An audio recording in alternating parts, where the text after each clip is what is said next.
Hello, dear student. You are most welcome on my YouTube channel. In this video, I have intended to discuss one more very interesting poem from poetry section, The Inchcap Rock 2.3, The Inchcap Rock, written by Robert Southey. की या व्हिडिओमध्ये आपण Robert Saudi यांची the Inchcape rock 2.3 the Inchcape rock ही कविता आपण अभ्यासणार आहोत. Before start to our discussion, one more thing I would like to put before you that the present video is going to be little bit long. The present video is going to be little bit lengthy because this poem consists 17 stanzas, isn't it? 17 stanzas are there, and that's why obviously the poem discussion is going to be little bit long, lengthy. So I would like to instruct you, keep your patience to listen the video up to the end, because the present poem is very much interesting and I assure you I will make it entertaining to you. That's why keep your patience to listen the video up to the end, because this poem consists obviously the poem is very much long, lengthy one from this section, and that's why the video is going to be long, lengthy one. I have intended to make up all these things in single video, in single setting, and that's why keep your patience, listen complete video up to the end. Okay, let's have a brief introduction of the poet. The Inchcap Rock is a poem written by Robert Southey. He was born in Bristol, England. He was the son of a draper, educated Westminster School and Balliol College, Oxford. He was a poet laureate of England from 1813 to 1843. Some of his short poems like The Scholar, The Battle of the Bleam, Bishop Hat, and The Inchcap Rock, etc. are very popular with the school children. The Inchcap Rock is a ballad. It's the story of 14th century attempted by the abbot of Aberbrothock to install a warning bell on the Inchcap. So the present poem is Robert Saudi. Robert Saudi हे romantic एरामधले poet आहेत. Romantic एरामधली जी young generation होती त्यामधले हे एक romantic poet आहेत. ही प्रस्तुत कविता जी आहे ती त्यांच्या अनेक कविता संग्रहापैकी एक आहे की जे अतिशय सुप्रसिद्ध आहे. ही कविता बॅलड फॉर्ममध्ये लिहिलेलं आहे, ज्याला बॅलड आपण म्हणतो, की ज्याच्यामध्ये शौर्यगाथा गायल्या जातात किंवा दंतकथांचं कथानक रूप सादर केलं जातं, त्याला आपण बॅलेड म्हणतो. तर बॅलेड फॉर्ममध्ये ही कविता रॉबर्ट सौदी यांनी लिहिलेली आहे. की या कवितेचा कॉन्टेक्स्ट काय आहे तो पहिल्यांदाच इंट्रोडक्शनमध्ये लिहिलेला आहे. So let me read the context and then we will start to the poem. The Inchcape Rock is a ballad. It's the story of the 14th century attempt by the abbot of Aberbrothock to install a warning bell on the Inchcap, a notorious sandstone reef about 11 miles, means that 18 kilometers off the east coast of Angus, Scotland, near Dundee and Fife, occupied by the Bale Rock Lighthouse. की या कवितेमध्ये जे कथानक सांगितलं, ballad फॉर्ममध्ये कविता लिहिलेली आहे. म्हणजे काय तर की दंतकथा ह्या कथा ज्या आहेत त्या काव्यमय पद्धतीनं सादर केल्या जातात. कथारूप त्याचं सादर केलं जातं. एक मोराल मेसेज त्याच्यातून वाचकाला दिला जातो. तर त्या स्वरूपामध्ये त्या स्ट्रक्चरमध्ये ही कविता लिहिलेली आहे. या कवितेचं कथानक काय, कॉन्टेक्स्ट काय आहे, तर काय सांगितलं बघा की कथा ही जी आहे ती 14व्या शतकामधील आहे आणि त्याच्यामध्ये जे कॅरेक्टर्स आहेत, attempted by the abbot of Aberbrothok to install a warning bell. Abbot of Aberbrothok हे एक धर्मगुरू आहेत होते आणि त्या धर्मगुरूंनी इंचकॅप रॉक म्हणून जी आहे, स्कॉटलँडकडं जात असताना, स्कॉटलँड शोअरवर म्हणजे समुद्रकिनाऱ्याच्या लगत असणारं, समुद्रामध्ये असणारं जे काही एक ठिकाण आहे त्याला आपण छोटंसं बेट म्हणू किंवा रॉक म्हणू. हे त्याला इंचकॅप रॉक असं म्हटलं जातं. ते मेड ऑफ सँड आहे आणि मोठा आहे. त्याचा घेर जो आहे तो सांगितलेला आहे की 18 किलोमीटरचा त्याचा घेर आहे. असं ते पाण्यामधलं रॉक आहे, ऑशियनमध्ये असणारं रॉक आहे. आणि त्या रॉकवर ॲबॉट ऑफ ॲबरब्रोथक या धर्मगुरूंनी काय केलेलं आहे तर इन्स्टॉल ए वॉर्निंग बेल, की त्याच्यावर त्यांनी एक बेल काय केलेली आहे, लटकवलेली आहे त्या रॉकवर. तर ती बेल कशासाठी लटकवलेली आहे किंवा तिथं कशासाठी ती बेल त्या ॲबॉट ऑफ ॲबरब्रोथक यांनी बांधलेली आहे की समुद्रामध्ये प्रवास करणाऱ्या लोकांना सूचना देण्यासाठी की तिथं दगड आहे किंवा तिथं रॉक आहे समुद्रामधून प्रवास करत असताना. कारण शिप ज्या आहेत, जहाजा ज्या आहेत ते त्याला येऊन धडकू नयेत. पाण्याच्या प्रवाहामुळे ती बेल वाजावी आणि लोकांना सूचना मिळावी, यासाठी अगदी उदात्त हेतूने ॲबॉट ऑफ ॲबरब्रोथक यांनी त्या इंचकॅप रॉकवर एक बेल इन्स्टॉल केलेली आहे. येथे वॉर्निंग बेल इन्स्टॉल केलेली असते, इथे लक्षामध्ये. पण ती पुढं जाऊन pirate, sir Ralph the row or, pirate म्हणजे समुद्रामध्ये जे चाचे लोक असतात किंवा समुद्रामध्ये समुद्रोंके लुटेरे आपण ज्याला म्हणतो, असा एक सर राल्फ नावाचा समुद्रामधला चोर, समुद्रामध्ये चोरी करणारा, लूटमार करणारा, तो जाणीवपूर्वक ती बेल काय करतो, तोडून टाकतो. येथे लक्षामध्ये. कारण ॲबॉट ऑफ ॲबरब्रोथकला म्हणजे त्या धर्मगुरूला लोक मानू नयेत, त्याला आशीर्वाद देऊ नयेत, या क्रूर विचाराने तो काय करतो, ती ॲबॉट ॲबरब्रोथक यांनी इन्स्टॉल केलेली वॉर्निंग बेल हा पिरेट म्हणजे सर राल्फ द रोअर तोडून टाकतो. आणि तेच त्याच्या मृत्यूचं कारण कसं होतं म्हणजे हे या कथानकातून सांगण्याचा प्रयत्न केलेला आहे. Saudi was inspired by the legendary story of pirate, की या स्टोरीमधून इन्स्पायर होऊन Robert सौदीनी he the Inchcape rock कविता लिहिलेली आहे. So let's start to the actual discussion of the poem. First of all, I would start with the very first stanza. The Inchcap Rock. No steer in the air, no steer in the sea. The ship was as still as she could be. Her sails from heaven received no motion. Her keel was steady in the ocean. So this is the first stanza. What is the said in the first stanza? No steer in the air means there is no motion in the air, there is no motion in the sea, there is no motion of sails and keel. So that is the what the poet wants to tell from the very first stanza. There is no motion, की हवेमध्ये कोणतीही हालचाल नाही, म्हणजे हवा शांत आहे, जे एकदम वातावरण समुद्रामधलं शांत आहे. समुद्रामध्ये शांतता आहे, पाण्याची काही उसळ नाही, पाण्याच्या लाटा उसळत नाही, अगदी पाणीसुद्धा शांत आहे, हवा शांत आहे. आणि समुद्रामध्ये ज्या जहाजा असतात किंवा समुद्राच्या काठावर ज्या जहाज आहेत, शिप जे आहेत, सेल्स, SAILS, सेल्स म्हणजे त्याची वल्ल जी आहेत, आपण नाव पुढं नेण्यासाठी जी वल्ल मारतो, ती वल्ल जी आहेत ती शांत आहेत, म्हणजे स्थिरावलेली आहेत. किल, हर किल वॉज स्टडी म्हणजे जहाजाची जी कील आहेत, आता कील म्हणजे काय, जहाजाला तळामध्ये जे रॉड्स असतात, लोखंडी रॉड्स जे असतात त्याला कील म्हटलेलं आहे, तेही शांत आहेत, म्हणजे तेही स्थिर आहेत. या पद्धतीनं अगदी स्वच्छ शांत असं वातावरण आहे समुद्रामध्ये, पहिल्या स्टांजामध्ये कवीनं सांगितलेलं आहे. Next second stanza. Without either sign or sound of their shock, the waves flowed over the Inchcap rock. So little they rose, so little they fell. They did not move the Inchcape bell.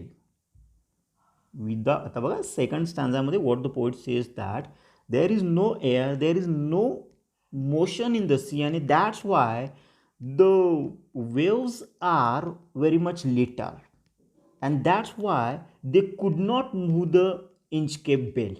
So that is what the poet wants to say in the second stanza.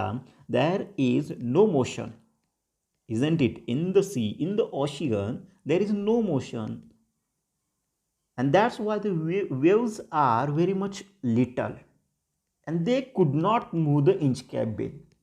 की वातावरण अतिशय शांत असल्यामुळं पाण्यामध्ये ज्या लाटा उसळत आहेत किंवा पाण्याच्या समुद्राच्या पाण्याच्या ज्या लाटा ज्या आहेत सो लिटल आहेत, थोड्या आहेत, अगदी लहान आहेत, पाणी जास्त उसळत नाही आहे, सो लिटल की इतक्या उसळत आहेत की त्या इंचकेप बेल जी आहे त्या रॉकवर बांधलेली जी इंचकेप बेल आहे ती सुद्धा मूव्ह होत नाही आहे.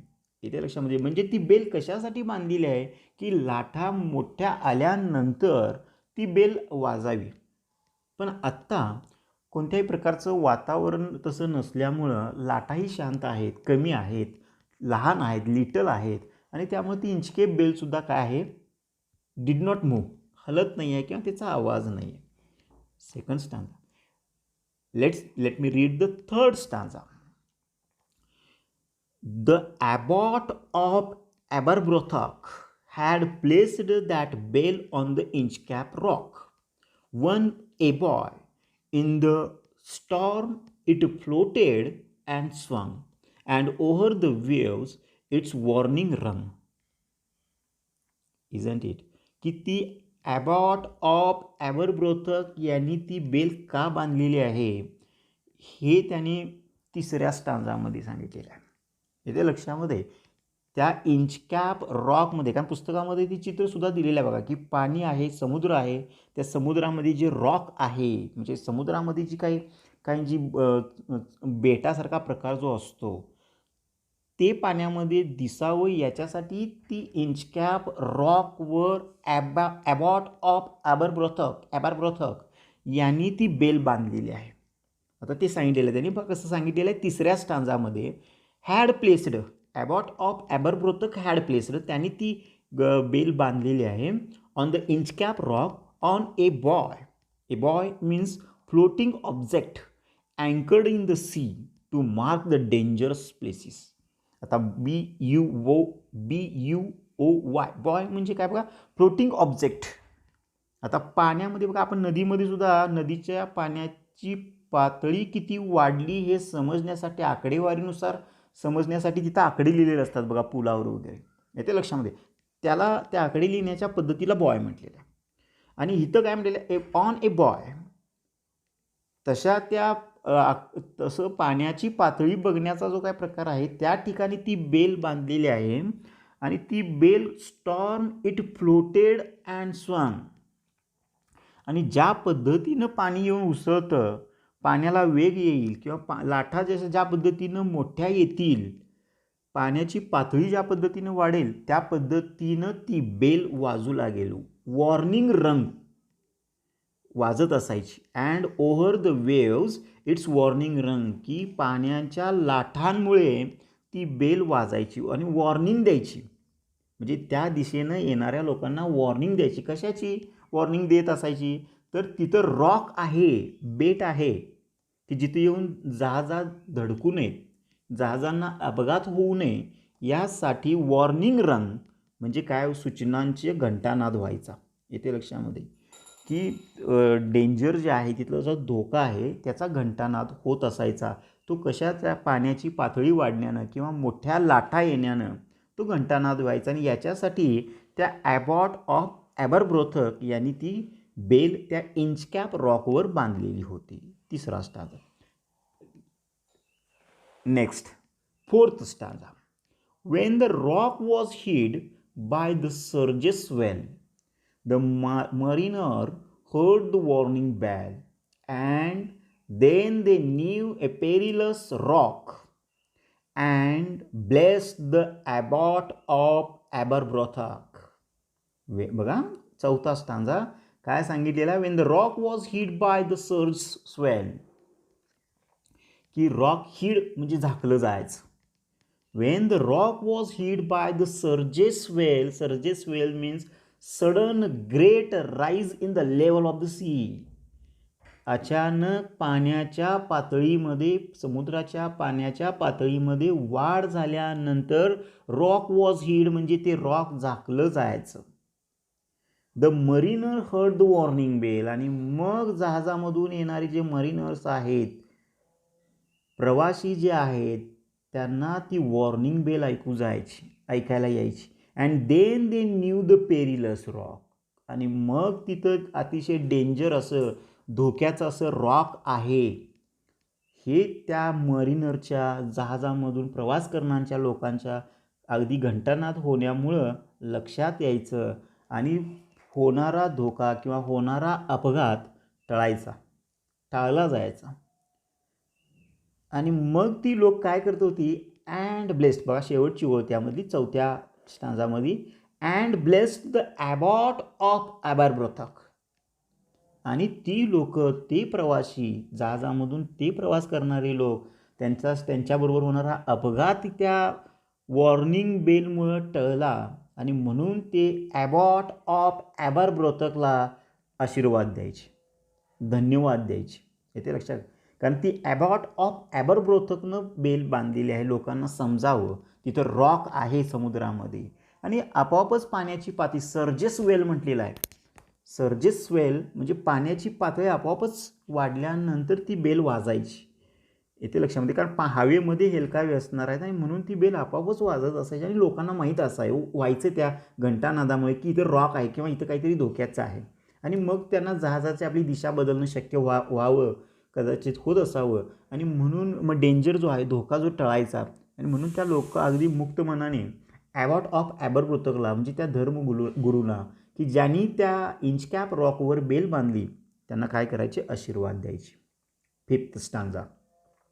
The sun in heaven was shining gay. All things were joyful on that day. The seabirds screamed as they wheeled around, and there was joyous in their sound. The sun in the heaven, 5th stanza. The sun in the heaven was shining. आणि सगळं काही वातावरण शांत आहे. बघा स्टोरीमध्ये काय घडतं आहे की वातावरण अगदी समुद्रामध्ये शांत आहे. सन इन द हेवन शायनिंग गे म्हणजे अगदी सूर्य लख्ख प्रकाशित झालेला आहे. शायनिंग गे जे लख्ख प्रकाशित झालेलं आहे, अगदी उत्साही जॉयफुल वातावरण आहे.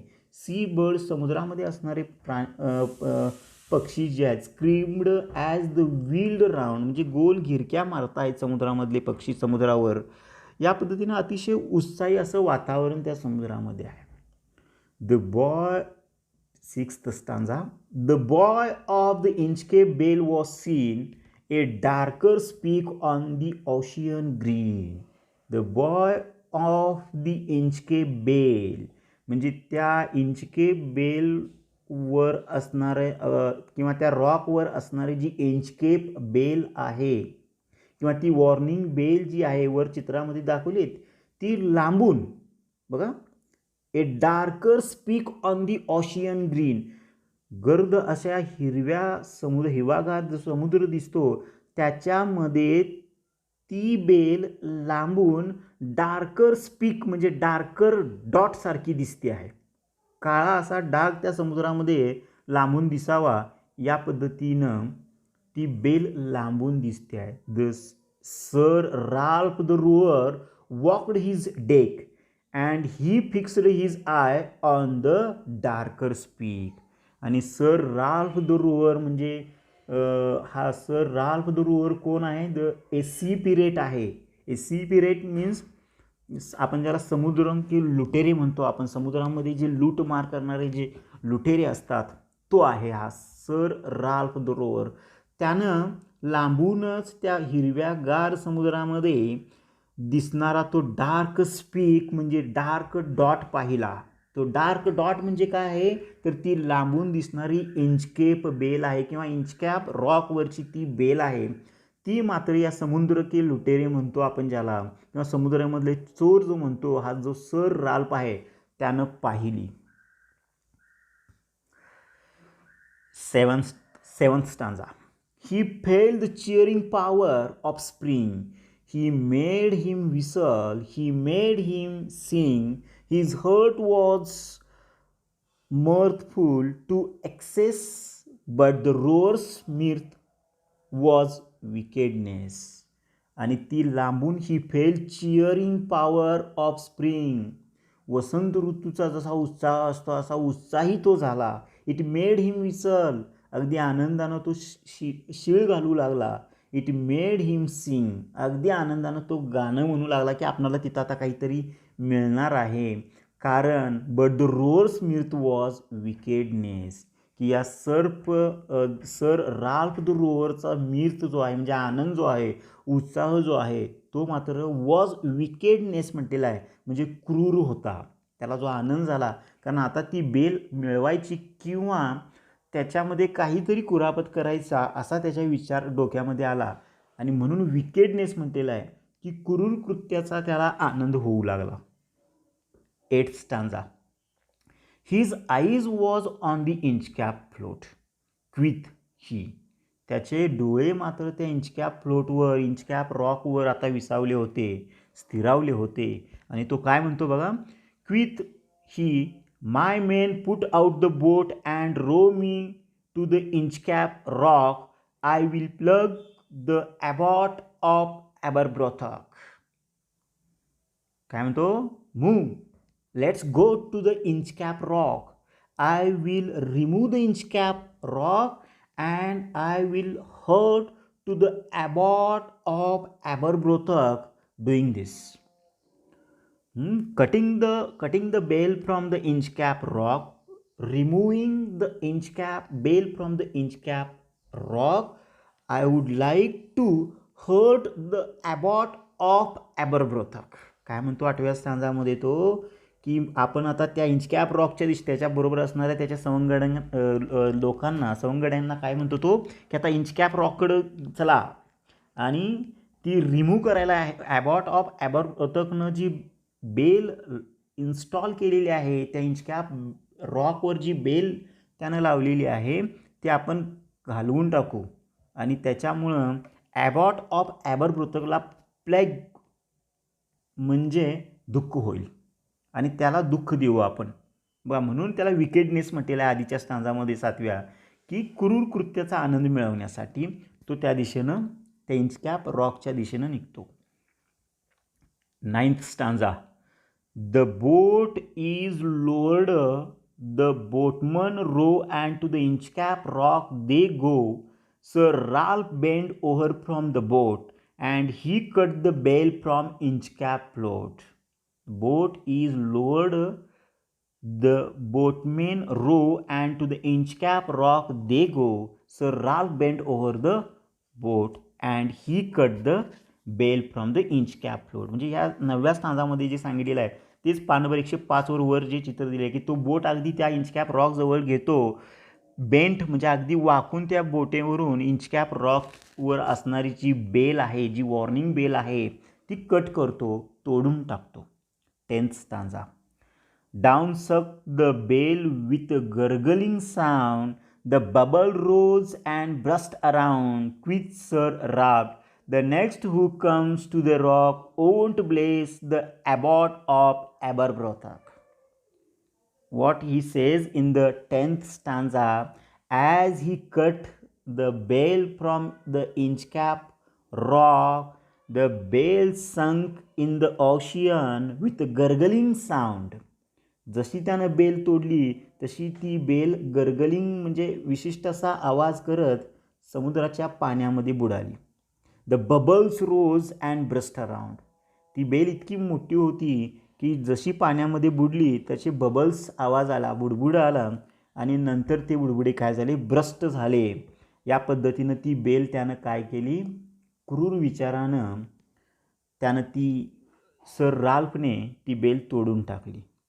क्विथ सर राल्फ द नेक्स्ट, आता तो काय म्हणतो का, quoth Sir Ralph the next who comes to the rock won't bless the abbot of Aberbrothok. Why he removed the bell, because he do not want that people should bless the abbot of Aberbrothok. He do not want that people should bless the abbot of Aberbrothok, and that's why he says that the next who comes to the rock won't bless the abbot of Aberbrothok. की abbot of Aberbrothok यांनी या व्यक्तीनं, या धर्मगुरूंनी ज्या उदात्त हेतूनं bell ती बांधलेली आहे त्या ॲबॉट ऑफ ॲबरब्रोथकला आता कोण आशीर्वाद देणार नाही, जे लोक या रॉकच्या दिशेने येतील किंवा रॉकवर येतील, येते लक्षामध्ये, आणि त्यांचे अपघात होतील. अर्थात काय, ॲबॉट ऑफ ॲबरब्रोथकला या उदात्त कामामुळे जे लोक आशीर्वाद देतात ते या सर राल्फ द रोअरला, म्हणजे या समुद्रामधल्या चोरांना, लुटेराला या काय वाटत नाही, चांगलं वाटत नाही, आणि म्हणून तो ती बेल हलवतो आणि म्हणतो की आता कोण ॲबॉट ऑफ ॲबरब्रोथकला आशीर्वाद यानंतर देणार नाही. या पद्धतीनं त्यानं ती बेल रिमूव्ह केली. 11 स्टांजा, 11वा स्टांजा बघा. The Sir Ralph the rover sailed away scoured the seas for many day and now grown rich with plundered store he steer his course for Scotland's shore. तर काय सांगितलेलं आहे 11व्या स्टांजामध्ये बघा की त्यानं ती बेल तोडली आणि तिथून तो बराच प्रवासामध्ये समुद्रामध्ये त्यानं तिथून पुढं बराच प्रवास केला. सेल्ड अवे, दूरपर्यंत त्यानं समुद्रामध्ये प्रवास केला. He scoured the seas for many days, बरेच दिवस त्यानं तिथं समुद्रामध्ये प्रवास केला. And now grown rich with plundered store, आणि त्यातून त्यानं बरीच संपत्ती मात्र मिळवली. या सर राल्फनं, या समुद्रामधल्या चोरानं, ज्यानं ती इंच कॅप रॉकवरची जी बेल तोडली, त्यानं मात्र समुद्रामध्ये तिथून बरेच दिवस प्रवास करून मोठी संपत्ती मात्र मिळवली. 12th स्टांजा, 12वा stanza. So thick a haze overspread the sky. They cannot see the sun on high. The wind hath blown a gale all day. At the evening it hath died away. आता पुन्हा थोडंसं निसर्गाचं वर्णन इथं सांगितलेलं आहे की वातावरण so thick haze overspreads the sky. हेच म्हणजे थीन मिस्ट. आता थीन मिस्ट म्हणजे आपण थोडंसं अंधारलेलं ढग जे म्हणतो, काळे ढग म्हणतो, जे संध्याकाळच्या वेळेला किंवा दुपारच्या वेळेला जरी सूर्यप्रकाशावर जरी साठले तर अंधार झाल्यासारखा वाटतो दुपारच्या वेळेलासुद्धा. या पद्धतीनं थोडंसं अंधार असं वातावरण समुद्रामध्ये निर्माण झालेलं आहे. द विंड हॅथ ब्लोन ए गेल ऑल डे, आणि वाराही सुसाट्याचा अगदी सुटलेला आहे. म्हणजे थोडंसं अंधारं वातावरण समुद्रामध्ये आता मात्र निर्माण झालेलं होतं. 13वा stanza. On the deck rover takes his stand, so dark it is they see no land. Quoth Sir Ralph it will be lighter soon, for there is the dawn of the rising moon. On the deck म्हणजे त्या जहाजावर, की ज्या जहाजावर हा row or म्हणजे तो चोर सर राल्फ नावाचा ज्या जहाजावर आहे, त्याची सवंगडी जी आहे, त्याची सोबती जी आहे त्याच्याबरोबर, ते म्हणतायत की so dark it is they see no land, की इतकं अंधार झालेलं आहे, इतकं गर्द अंधार झालेला आहे की आता पुढचं लँड जे आहे किंवा पुढची जी दिशा आहे ती मात्र आता समुद्रामध्ये दिसत नाही आहे. तर तो सर राल्फ त्यांना काय म्हणतो, इट विल बी लायटर सून, की लवकरच लख प्रकाश पडेल, उजेड दिसेल, दिशा मिळेल आपणाला. For their is down of the rising moon, जसा चंद्र उगवेल तसा चंद्रप्रकाशामध्ये आपल्याला दिशा मिळेल, असं तो त्याच्या सोबत्यांसोबत 13व्या स्टांजामध्ये बोलतो आहे. पुढं काय होतं बघा, 14वा stanza, 14th stanza. Canst hear said one, the breakers roar for the me think we should be near the shore. Now where we are I cannot tell, but I wish I could hear the Inchcape bell.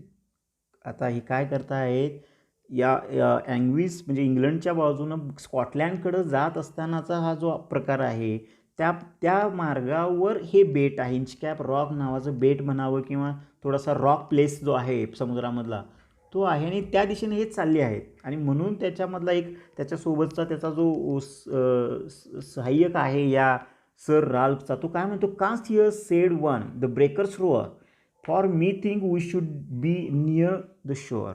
आता कुठंतरी आपण शोअरच्या म्हणजे काटाला कुठंतरी आलेलो आहोत, समुद्राच्या काटाला आलेलो आहोत असं वाटतं आहे, पण now where we are I cannot tell, पण नेमकं आपण कुठं आलेलो आहोत हे मात्र सांगता येणार नाही. इंचकेप बेल जर ऐकायला आता असती तर बरं झालं असं असतं, असं त्यापैकी एक म्हणतो. 15th stanza. That they hear no sound, the swell is strong, though the wind hath fallen, they drift along till the vessel strike with shivering rock. O Christ, it is the Inchcape Rock. They hear no sound. की आता इतका अंधार झालेला आहे, इतकं वातावरण हे झालेलं आहे, म्हणजे वादळाचं झालेलं आहे की they hear no sound, the swell is strong. आणि पाण्याचा उसळण्याचा प्रकार आहे, लाटा मोठ्या होण्याचा प्रकार जो आहे तो स्ट्रॉंग आहे. Though the wind hath fallen they drift along. जसा वारा त्यांना घेऊन जाईल, वारा ज्या दिशेनं वाहतो किंवा जातो त्या दिशेनं त्यांची जहाजसुद्धा आता भरकटू लागली. हॅथ फॉलन दे ड्रिफ्ट अलॉंग म्हटलेलं आहे. वाऱ्याच्या झोकानं, वाऱ्याच्या दिशेनं त्यांची नावसुद्धा आता काय खाऊ लागली, हेलकावी खाऊ लागली किंवा त्या दिशेनं आता भटकू लागली. Till the vessel strike with shivering shock. O Christ, it is Inchcape Rock. Till the vessel strike with shivering shock. आणि इतक्यातच त्यांच्या जे जहाजाचं वेसल आहे, जहाजाचा जो बुड आहे, जहाजाची जी खालची बाजू आहे ती स्ट्राईक झाली, जाऊन कशावर तरी आदळली. ती कशावर आदळली, विथ शिवरिंग शॉक म्हटलेलं आहे. अतिशय प्रचंड असा आवाज करत, मोठा धक्का दिल्यासारखं ती जी जहाज आहे, ज्या जहाजामध्ये हा सर राल्फ आहे, ती मात्र जाऊन इंचकॅप रॉकवरच आदळली. 16th स्टांजा, 16वा स्टांजा बघा. 16th stanza, he repent on his deed. Sir Ralph rovers tore his hair, he crushed himself in his disappear, the waves rush in every side, the ship is sinking beneath the tide. So he started to regret that, the Sir Ralph started to regret that what I did, because he crushed himself in his disappear. He started to err on himself. The wave rushed in every side in the ship, and a ship started to sink into the water. So a ship started to sink into the water. So their life is now on the stake. की या पद्धतीनं जहाज त्या इंचकॅप रॉकला जाऊन आदळली आणि हळूहळू जहाज पाण्यामध्ये बुडू लागली. तो स्वतःला शिव्या देऊ लागला, केलेल्या चुकीवर पश्चाताप व्यक्त करू लागला. टोअर हिज हेअर म्हटलेला आहे. टोअर हिज हेअर मीन्स स्वतःचे केस ओढतो आहे तो. आपण आपली चूक ज्यावेळेला आपल्या लक्षात येते त्यावेळेला आपण ज्या पद्धतीनं डोकं खाजवतो किंवा डोक्याला हात लावतो, त्या पद्धतीनं सर राल्फच्या सुद्धा लक्षात आलं की आपण इंचकॅप रॉकवरची बेल तोडून कोणत्या प्रकारची आपण चूक केलेली आहे. आणि या पद्धतीनं हळूहळू जहाजामध्ये सर्वच बाजूनी every side, the wave rush in every side, पाण्याच्या लाटा अगदी चारी बाजूनं जहाजामध्ये येऊ लागल्या आणि हळूहळू जहाज पाण्यामध्ये बुडू लागलं. Last stanza 17. But even in his dying fear one dreadful sound could the rover hear, a sound as if with the Inchcape bell below was ringing his knell.